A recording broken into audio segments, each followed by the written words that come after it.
क्या आपने कभी प्रकाश प्रदूषण के बारे में सुना है? जी हाँ, यह एक ऐसा प्रदूषण है जो कि बहुत तेजी से फैल रहा है और इससे कितनी गंभीर बीमारियां हो सकती हैं इसका आपको अंदाजा भी नहीं है। इस वीडियो के बाद आप खुद महसूस कर पाएंगे कि कहीं आप भी इसकी चपेट में तो नहीं।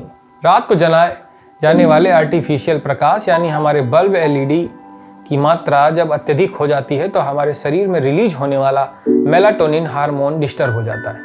दरअसल मेलाटोनिन हार्मोन हमें नींद लाता है।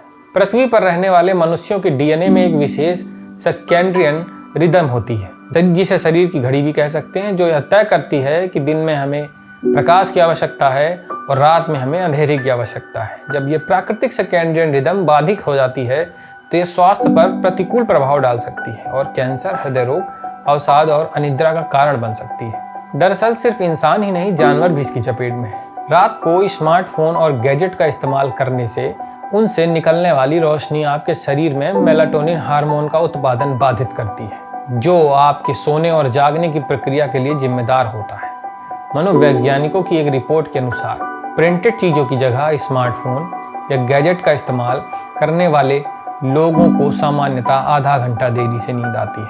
आजकल बच्चों के देर तक जागने का कारण भी यही है। अक्सर लोग मोबाइल में बहुत देर तक पढ़ सकते हैं, लेकिन किताब खोलते ही उनको नींद आ जाती है। दरअसल यह सब मोबाइल की रोशनी का कमाल है। आर्टिफिशियल लाइट में ज़्यादा देर तक रहने से शरीर में तनाव बढ़ाने वाले हार्मोन का उत्पादन होने लगता है, जो कि धीरे धीरे अवसाद का रूप ले लेते हैं।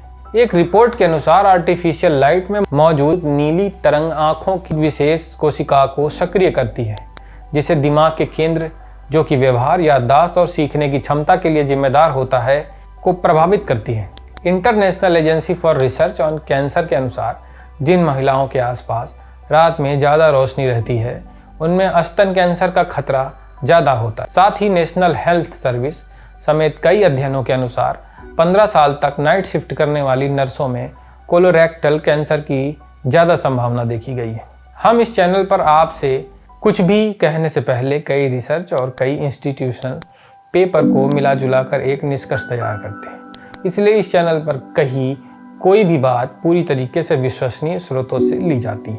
एक रिसर्च को मैं खुद ही पढ़कर बताता हूँ। Artificial light at night is a significantly correlated for all form of cancer including lung, breast, colorectal and prostate cancer. Immediate measures should be taken to reduce artificial light at night in main cities around the world. Britain में 1 लाख महिलाओं पर किए गए शोध में पाया गया कि रात में आर्टिफिशियल लाइट में रहने वाली महिलाओं में मोटापे और ब्लड फैट्स के बढ़ने की ज़्यादा संभावना होती है, जिसकी वजह से हृदय रोग और मधुमेह का खतरा भी बढ़ जाता है। दुनिया में सबसे ज़्यादा कैंसर उन्हीं देशों में पाया जाता है जहाँ लाइट पोल्यूशन सबसे ज़्यादा है, जैसे United states of America, Europe. और सबसे कम कैंसर भी वहीं पाया जाता है जहां पर लाइट की सबसे ज़्यादा कमी है, जैसे अफ्रीकन कंट्री। आप इसका परीक्षण खुद ही कर सकते हैं। www.lightpollutionmap.info पर जाकर आप वर्ल्ड का मैप खुद ही देख सकते हैं कहां पर सबसे ज़्यादा लाइट है। कुछ समय के लिए उन इलाकों के प्रकाश को पूर्णतः बंद कर देना चाहिए जहाँ इसकी बिल्कुल आवश्यकता ही नहीं। इसके जरिए आसपास के घरों को प्रकाश प्रदूषण से मुक्त किया जा सकता है, क्योंकि प्रकाश कुछ निश्चित स्थानों पर केंद्रित होता है।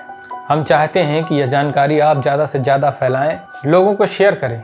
अगर जानकारी अच्छी लगी हो तो आप इसे शेयर कीजिए और वीडियो को लाइक कीजिए। जो लोग नए हैं वो सब्सक्राइब कीजिए। उनका लिंक हमने नीचे डाल दिया है, आप वहां जाकर इसका वेरिफिकेशन कर सकते हैं।